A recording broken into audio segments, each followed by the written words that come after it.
Hi, my name is Deborah, and today I'm going to be talking with you about attention deficit hyperactivity disorder. Before the age of 7 is when most children are diagnosed. So you may have had a child just diagnosed, or you're wondering if your child may have ADHD. So this presentation gives you some ideas of how you can start to address the disorder, start dealing with the symptoms. And the earlier that the disorder is diagnosed, the better, because you can start addressing it earlier. And as children are very plastic and very flexible, you can actually start to make changes in the brain that will have a positive impact throughout their lives. So first of all, let's talk a little bit about ADHD cause and effect. The first thing that I want to mention is that ADHD is impacted by genetics. Genetics does have an effect. It's also affected by environment. And so what happens is these two interrelate, and it kind of sets the stage. And now you may have some children that have a prevalence for ADHD, but they never actually develop the symptoms. And it's not clear why that is, but the point is that genetics and environment are constantly interacting one on the other. You can't actually change your genetics per se, but by certain things you do in the environment do have an impact on which genes are turned on and which are turned off. Now, what generally happens and what they think happens with ADHD with a child who starts to show the symptoms is there's some trigger. And the trigger might be a sickness, maybe a high fever, food allergies. There might be a teacher or class at school that's a problem, or maybe there's some family issues or family stress. It can vary for everyone, and the triggers can be different for everyone, just as the environment and the genetics are different for everyone. But ultimately, these three come together, and what you get is that behavior, which has been given the general term ADHD, even though everybody sort of has different causes for the disorder. What's important to really notice is how we manage the environment is important. You have control over the environment. As I mentioned before, the environment can affect how your genes are turned off and on, but how we manage that environment ultimately affects the behavior.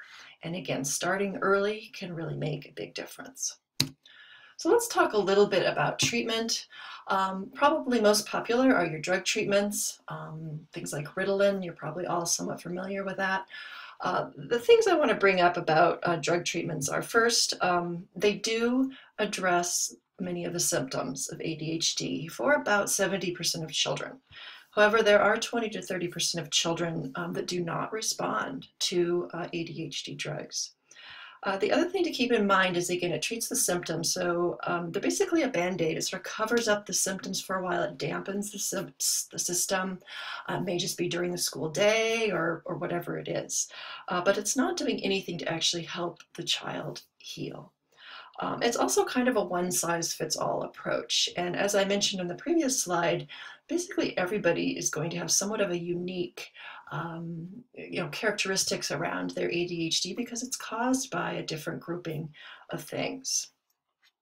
So another way to deal with treatment is alternative, and these two are not independent. You can have drug treatment with alternative treatments or vice versa.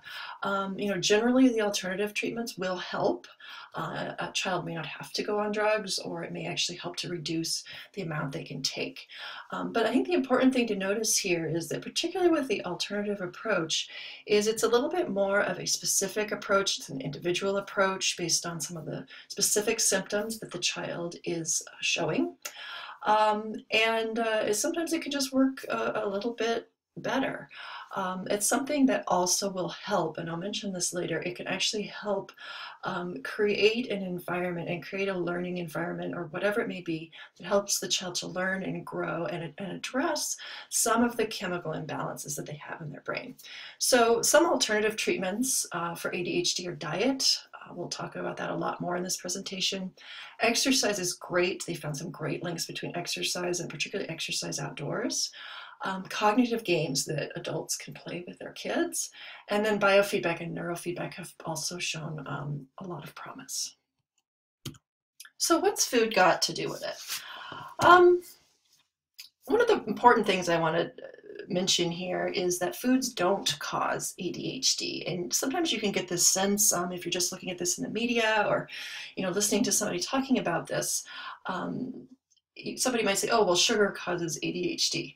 Well, no, sugar does not cause ADHD. Sugar can impact the symptoms of ADHD. It can make a child more hyperactive. It can also act as a trigger in the sense that maybe if a child is already predisposed and they have a diet really high in sugar, at some point, maybe the balance tips over towards ADHD. But it's important to recognize that foods don't cause ADHD. That's also a very negative connotation I think that foods can have. What I really want to try to create in this presentation today is the positive impacts that food can have on ADHD and the symptoms, and also neurodevelopment of children. So foods can have a positive impact on symptoms. They can be a positive trigger. They can have a positive impact on development. Something else to remember is there's a really direct connection between the gut and the brain. It's called the second brain by scientists, and they know that a poor diet can contribute to problems with focus, difficulty sitting still, problems with learning. Food allergies can also have a huge impact on how people, and children in particular, can behave. And finally, just another link between food and ADHD, food in the brain. Scientists have found a link between what's considered a Western-style diet and ADHD, and this is compared to a more whole foods or Mediterranean-style diet. So let's talk a little bit about eating for ADHD, and there's basically 3 approaches, and I'll go through each one. So the first approach is basically foods are added or increased in the diet. And the reason this is done is that they found that people with ADHD tend to be deficient in a particular grouping of nutrients. Now, everybody's not the same, but in general, these are the nutrients that folks tend to be deficient in. And I've just listed them here. And I'm going to go through each one and just explain a little bit about what they do and why having the right amount of these nutrients can help with ADHD. So the first is essential fatty acids. These strengthen the nervous system. And they're important for the release and uptake of neurotransmitters. And that's really what ADHD is sort of an imbalance or an inability to use neurotransmitters when they need to be used. It also helps to reduce anxiety. Zinc is important in the metabolism of neurotransmitters, in particular dopamine. So it's important to have that enough zinc in the body. Iron low iron actually is correlated with more severe ADHD symptoms. So increasing iron tends to reduce those symptoms. Magnesium improves concentration. It also relaxes the nervous system. Vitamin D is really important for gene regulation. Now, we talked about how environment can affect whether genes are turned off or on, and that's where vitamin D can be very important. It's also important to note that most Americans are deficient in vitamin D. One of the best ways to get vitamin D is just to get outside.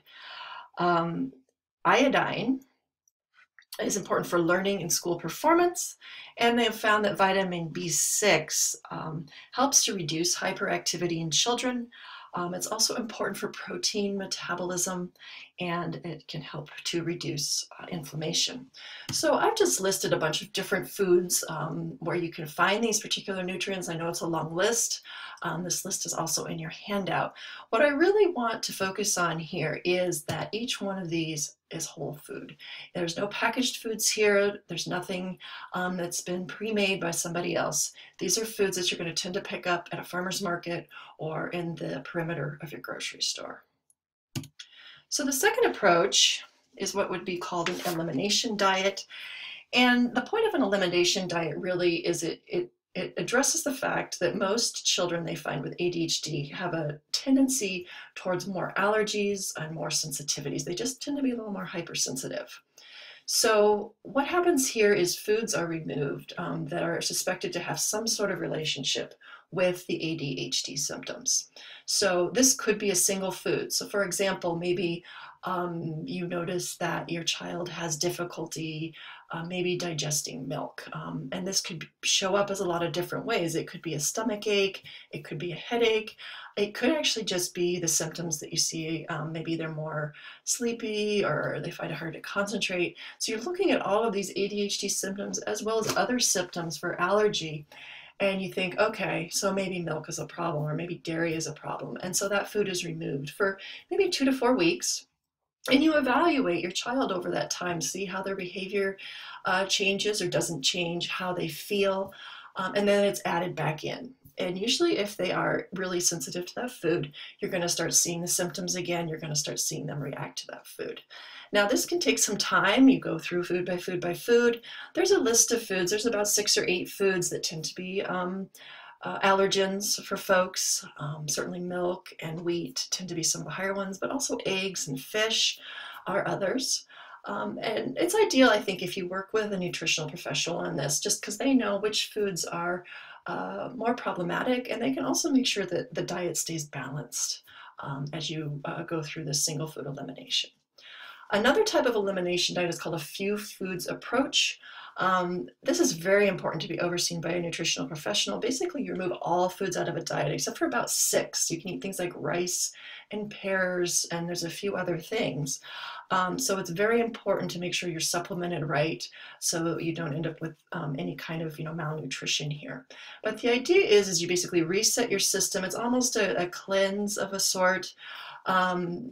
And then you start adding in foods one at a time individually. This is a very time-consuming process. It really takes a lot of care and attention and focus by both the child and the family. So it's kind of I would say, a last approach from a dietary standpoint. But they have found that 20 to 30% of children do respond well to a few foods elimination diet. One thing I will note is this is not something that you can carry on for a long time. It's a short-term thing. And then the last, most well-known, or I should say the last well-known elimination diet is one where you eliminate additives and preservatives. And so when this gets also kind of into that whole foods category. And finally, the third approach is what I call a food replacement. And this is a combination of the 2 approaches, the first and the second. And the idea really is you're replacing a Western style foods with organic whole foods. So what this does is it kind of kills 2 birds with 1 stone, so to speak. You're reducing and removing chemicals, most chemicals and additives that you would find in processed foods. It helps to improve your variety of vitamins and minerals because you're eating a lot more fruits and vegetables, and you're eating whole grains where these nutrients haven't been taken out. This can be implemented without professional help. It's also good because children can start learning about foods early and eating healthy early.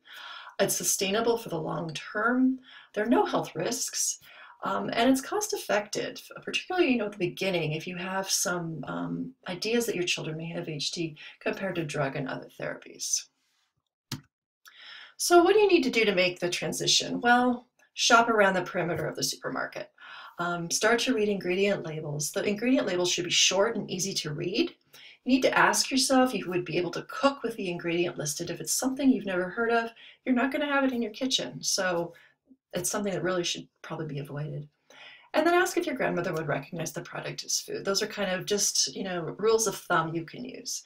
And here's just some ideas I've given here. You might want to replace pasta with spaghetti squash, replace sugar with cinnamon or licorice root, and then replacing conventional meats with smaller portions of grass or pasture-raised meats, again, to get rid of some of those hormones and other additives that can be found in conventionally raised meats. So what's the take-home message for today? First, there are multiple ways to manage ADHD. You don't have to put your child on drugs. There's a lot of different things that you can do. It's really important to involve the whole family, and this is true for food and diet and meals. So, if you decide you're going to go through an elimination diet of some sort, involve the whole family. It could be an interesting exercise for everyone. Because if a child has food sensitivities, a parent may have food sensitivities as well. But it helps to support the child. And the same is true if you're doing any kind of cognitive training or exercise. It's just really good to have that interaction with the child. They find that is so important in ADHD. I would suggest trying an organic whole foods approach first. It's going to be the easiest thing to implement, and it's going to be beneficial for everybody. and it naturally removes most additives and preservatives. If you're going to do any major diet changes, involve your doctor or nutritionist. And finally, ask for some blood tests so that you can check for deficiencies in any nutrients that you may have. And here are just a list of resources for you to take home with you, and I've provided these on